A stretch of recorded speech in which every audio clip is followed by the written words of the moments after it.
మెదక్ జిల్లా చేగుంటరెడ్డిపల్లి గ్రామంలో విషాదం నెలకొంది. 10 నెలల క్రితం కోడలు లావణ్య మృతి చెందింది.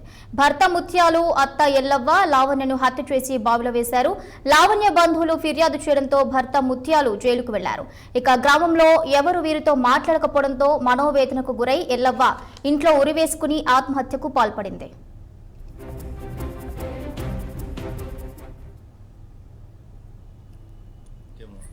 రెడ్డిపల్లి గ్రామ నివాసి ఇచ్చిన దరఖాస్తు ప్రకారం వాళ్ళ అమ్మమ్మ తలారి పోచవ, తలారి ఎల్లవ ఇద్దరు వాళ్ళ ఇంట్లో ఫ్యాన్కి ఒకరు, డోర్కి ఒకరు ఉరేసుకొని చనిపోయారని చెప్పి తెలిసింది. వెంటనే సంఘటన స్థలానికి చేరుకొని మృతదేహాలని పోస్ట్మార్టం నిమిత్తము ప్రభుత్వ ఆసుపత్రి రామాయణపేటకు తరలించడం అనేది. ఈ తర్వాత కేసు నమోదు చేసుకొని దర్యాప్తు చేపట్టి మరణానికి నిజమైన కారణాలు వెలువరిస్తాం. కోడలు చచ్చిపోయిన నుంచి బాగా కుదపమడి జ్వరము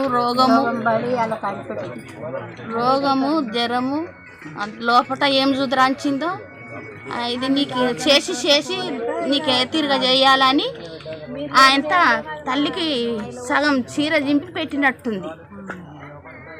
సగం చీర సగం ముడ్డుకుంది, సగం చీర మెడకు కట్టింది. అది కుర్చీ వేసుకుంది, బట్టపైకి చింపుకొని అది కుర్చీ దాన్ని వేసింది, అది పెట్టుకున్నట్టు. అది గమ్లామె వచ్చి కళ్ళు సీసలకు వచ్చిందట. గమ్లామె కళ్ళు సీసలకు వచ్చే వరకు పిలిచిన వాళ్ళకు తెలియదంట. గట్ల అయి ఎరుకయింది ఊరంతా.